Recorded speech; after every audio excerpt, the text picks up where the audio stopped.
ನಮಸ್ಕಾರ.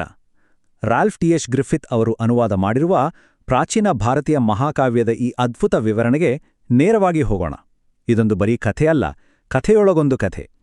ಇದು ಹೇಗೆ ಶುರುವಾಗುತ್ತೆ, ಇದರ ಹಿಂದಿನ ರೋಚಕ ಹಿನ್ನೆಲೆ ಏನು ಅನ್ನೋದನ್ನ ನಾವಿಂದು ತಿಳ್ಕೊಳ್ಳೋಣ. ಈ ಮಹಾಕಾವ್ಯದ ಪ್ರಮುಖ ಪಾತ್ರಗಳಾದ ರಾಮ, ಸೀತೆ, ಲಕ್ಷ್ಮಣ ಹಾಗೂ ಹನುಮಂತ ಇವರ ಅದ್ಭುತ ಕಥನ ಎಲ್ರಿಗೂ ಚಿರಪರಿಚಿತವೇ ಸರಿ. ಆದ್ರೆ ಈ ಇಡೀ ಕಾವ್ಯವೇ ಹುಟ್ಟಲು ಕಾರಣವಾದ ಆ ಒಂದು ಭಾವುಕ ಕ್ಷಣ ಇದೆಯಲ್ಲ, ಅದರ ಬಗ್ಗೆ ಮಾತಾಡೋದಕ್ಕೆ ಮುಂಚೆ ಈ ಪಾತ್ರಗಳ ಘನತೆಯನ್ನ ನಮ್ಮ ಮನಸ್ಸಿನಲ್ಲಿ ಇಟ್ಕೊಳ್ಳೋದು ತುಂಬಾನೇ ಮುಖ್ಯ. ಅಷ್ಟಕ್ಕೂ ನಿಜಕ್ಕೂ ಆಸಕ್ತಿದಾಯಕವಾದ ವಿಷಯ ಏನಪ್ಪಾ ಅಂದ್ರೆ, ಈ ಮಹಾಕಾವ್ಯ ಯಾವುದೇ ಒಂದು ದೊಡ್ಡ ಯುದ್ಧದಿಂದ ಶುರುವಾಗಲ್ಲ. ಬದಲಾಗಿ ವಾಲ್ಮೀಕಿ ಮಹರ್ಷಿಗಳು ಬೇಡನಬ್ಬ ಮುಗ್ಧ ಕ್ರೌಂಚ ಪಕ್ಷಿಯನ್ನ ಕೊಂದಾಗ ಆ ದುರಂತವನ್ನ ನೋಡಿ ತೀವ್ರವಾದ ದುಃಖದಿಂದ ಉಳಿದ ಮಾತುಗಳಿಂದ ಶುರುವಾಗುತ್ತೆ. ಆ ಪುಟ್ಟ ಪಕ್ಷಿಯ ಸಾವು ಅವರ ಹೃದಯವನ್ನ ಅಕ್ಷರಶಃ ಕಲಕಿಬಿಟ್ಟಿತ್ತು. ಆ ತೀವ್ರವಾದ ಶೋಕದ ಕ್ಷಣದಲ್ಲಿ ವಾಲ್ಮೀಕಿಯವರ ಬಾಯಿಂದ ಆಕಸ್ಮಿಕವಾಗಿ ಶ್ಲೋಕ ಅನ್ನೋ ಒಂದು ಸಂಪೂರ್ಣ ಹೊಸ ಕಾವ್ಯ ಛಂದಸ್ಸು ಸೃಷ್ಟಿಯಾಗ್ಬಿಡ್ತು. ಹೌದು, ಶೋಕದಿಂದಲೇ ಶ್ಲೋಕ ಹುಟ್ಟಿತು. ಸಮಾನವಾದ ಸಾಲುಗಳು, ಅದ್ಭುತವಾದ ಲಯಬದ್ಧತೆ ಇರೋ ಈ ಛಂದಸ್ಸು ಇಡೀ ಕಾವ್ಯ ಲೋಕಕ್ಕೆ ಒಂದು ಹೊಸ ದಿಕ್ಕನ್ನೇ ತೋರಿಸ್ತು ಅಂತ ಹೇಳ್ಬೋದು. ಸರಿ, ಆದರೆ ಈ ಭಾವುಕ ಘಟನೆ ನಡೆಯೋದಕ್ಕೂ ಸ್ವಲ್ಪ ಮುಂಚೆ ಏನಾಗಿತ್ತು ಗೊತ್ತಾ? ವಾಲ್ಮೀಕಿಯವರ ತಲೆಯಲ್ಲಿ ಒಂದು ದೊಡ್ಡ ಹುಡುಕಾಟ ನಡೀತಾಯಿತು. ಅವರು ದೇವರ್ಷಿ ನಾರದರ ಹತ್ರ ಹೋಗಿ, ಈ ಭೂಮಿ ಮೇಲೆ ನಿಜಕ್ಕೂ ಸದ್ಗುಣಶೀಲ, ಶೂರ ಹಾಗೂ ಪರಿಪೂರ್ಣನಾದ ಮನುಷ್ಯ ಯಾರಾದರೂ ಇದ್ದಾನಾ ಅಂತ ಕೇಳ್ತಾರೆ. ಅಂತಹ ಒಬ್ಬ ಆದರ್ಶ ವ್ಯಕ್ತಿಗಾಗಿ ಅವರ ಶೋಧನೆ ನಡೀತಾಯಿತ್ತು. ಆಗ ನಾರದರು ಕೊಟ್ಟ ಉತ್ತರ ಹೇಗಿತ್ತು ಅಂದ್ರೆ, ಅದು ಇಕ್ಷ್ವಾಕು ವಂಶದ ರಾಜ ರಾಮನ ಒಂದು ಅದ್ಭುತ ಗುಣಲಕ್ಷಣಗಳ ಪಟ್ಟಿಯಂತೆಯೇ ಇತ್ತು. ಎತ್ತರದ ಹಾಗೂ ವಿಶಾಲವಾದ ಭುಜಗಳು, ಆಳವಾದ ಕುತ್ತಿಗೆಯ ಮೂಳೆ, ಭೂಮಿಯಷ್ಟೇ ಅಪಾರವಾದ ತಾಳ್ಮೆ, ವೇದಗಳ ಸಂಪೂರ್ಣ ಜ್ಞಾನ, ಜೊತೆಗೆ ಕರುಣೆ. ಆ ಕಾಲದ ಅತ್ಯುತ್ತಮ ನಾಯಕನ ಭೌತಿಕ ಮತ್ತು ನೈತಿಕ ಲಕ್ಷಣಗಳನ್ನ ಅವರು ಕಣ್ಣಿಗೆ ಕಟ್ಟುವಾಗೆ ವರ್ಣನೆ ಮಾಡಿದ್ರು. ಇಲ್ಲಿಂದ ಕಥೆ ಹೇಗೊಂದು ಅದ್ಭುತವಾದ ಲೂಪ್ ತರಹ ಸಾಗುತ್ತೆ ಅನ್ನೋದು ನಿಜಕ್ಕೂ ಬೆರಗು. ನಾರದರು ವಾಲ್ಮೀಕಿಗೆ ರಾಮನ ಬಗ್ಗೆ ಹೇಳ್ತಾರೆ. ವಾಲ್ಮೀಕಿ ತಮ್ಮ ಶೋಕದಿಂದಲೇ ಹೊಸ ಶ್ಲೋಕ ರಚಿಸ್ತಾರೆ. ಅದನ್ನ ಲವಕುಶರಿಗೆ ಕಲಿಸ್ತಾರೆ. ಮತ್ತೆ ಅದೇ ಲವಕುಶರು ಸ್ವತಃ ರಾಮನ ಎದುರುಗಡೆಯೇ ಆತನ ಕಥೆಯನ್ನ ಹಾಡ್ತಾರೆ. ಕಥೆಯ ನಾಯಕರು ತಮ್ಮದೇ ಕಥೆಯನ್ನ ತಾವೇ ಲೈವ್ ಆಗಿ ಕೇಳುವ ಈ ನಿರೂಪಣಾ ಶೈಲಿ ಸಾಹಿತ್ಯ ಲೋಕದಲ್ಲಿಯೇ ಒಂದು ದೊಡ್ಡ ಮ್ಯಾಜಿಕ್. ಅಷ್ಟೇ ಅಲ್ಲ, ಈ ಕಾವ್ಯವನ್ನ ಆಶೀರ್ವಾದ ಮಾಡೋದಿಕ್ಕೆ ಸಾಕ್ಷಾತ್ ಬ್ರಹ್ಮದೇವನೇ ವಾಲ್ಮೀಕಿಯ ಬಳಿ ಬಂದು ಈ ಕಥೆಯಲ್ಲಿ ಬರುವ ಯಾವೊಂದು ಪದವೂ ಸುಳ್ಳಾಗಬಾರ್ದು ಅಂತ ವರ ಕೊಡ್ತಾರೆ. ರಾಲ್ಫ್ ಟಿ.ಎಚ್. ಗ್ರಿಫಿತ್ ಅವರ ಈ ಅನುವಾದ ಇಂತಹ ಒಂದು ಪವಿತ್ರ ಹಾಗೂ ಭವ್ಯವಾದ ಕಾವ್ಯವನ್ನ ಇಂಗ್ಲಿಷ್ ಭಾಷೆಯ ಮೂಲಕ ಪ್ರಪಂಚಕ್ಕೆ ತಲುಪಿಸಿದ ಒಂದು ಮಹತ್ವದ ಕೃತಿ. ಈ ಮಹಾಕಾವ್ಯದ ಪೌರಾಣಿಕ ಬೃಹತ್ ಪ್ರಮಾಣ ಎಷ್ಟಿದೆ ಅಂತ ಅರ್ಥ ಮಾಡ್ಕೊಳ್ಳೋದಕ್ಕೆ ಈ ಅಚ್ಚರಿಯ ಸಂಖ್ಯೆಯನ್ನೊಮ್ಮೆ ಗಮನಿಸಬೇಕು. 60,000.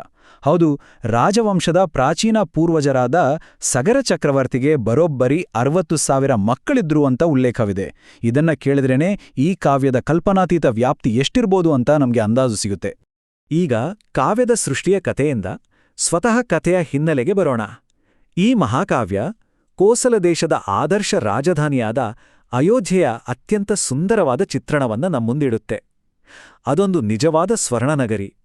ಅಲ್ಲಿನ ಜನರ ಜೀವನ ಸಂಪೂರ್ಣವಾಗಿ ಸುಖಮಯವಾಗಿತ್ತು. ಎಲ್ಲಿಯೂ ಯಾವುದೇ ಕೊರತೆ ಇರಲಿಲ್ಲ. ಇಲ್ಲೊಂದು ಅದ್ಭುತವಾದ ಕಾಂಟ್ರಾಸ್ಟ್ ಅಥವಾ ಹೋಲಿಕೆ ಇದೆ. ಒಂದು ಕಡೆ ನೋಡಿದ್ರೆ ಬೃಹತ್ತಾದ ರಥಗಳಿಂದ ತುಂಬಿ ತುಳುಕುವ ಕಲೆ ಸಂಪತ್ತಿರುವ ಅತ್ಯಂತ ಶ್ರೀಮಂತ ನಗರ ಅಯೋಧ್ಯೆ. ಮತ್ತೊಂದೆಡೆ ಕಾಡಿನಲ್ಲಿ ಒಂಟಿಯಾಗಿ ಜೀವನದಲ್ಲಿ ಸ್ತ್ರೀಯರನ್ನೇ ನೋಡದೆ ಬೆಳೆದ ಋಷ್ಯಶೃಂಗ ಅನ್ನೋ ಮುನಿಕುಮಾರನ ಅತ್ಯಂತ ಮುಗ್ಧ ಹಾಗೂ ಏಕಾಂಗಿ ಜೀವನ. ಇವೆರಡರ ನಡುವಿನ ವ್ಯತ್ಯಾಸ ನಿಜಕ್ಕೂ ಆಸಕ್ತಿದಾಯಕವಾಗಿದೆ.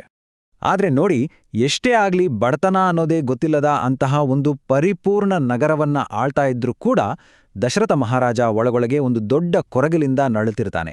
ತನ್ನ ವಂಶವನ್ನ ಮುಂದುವರಿಸಲು ತನಗೆ ಮಕ್ಕಳಿಲ್ಲವಲ್ಲ ಅನ್ನೋದೇ ಆತನ ಬಹುದೊಡ್ಡ ದುಃಖ.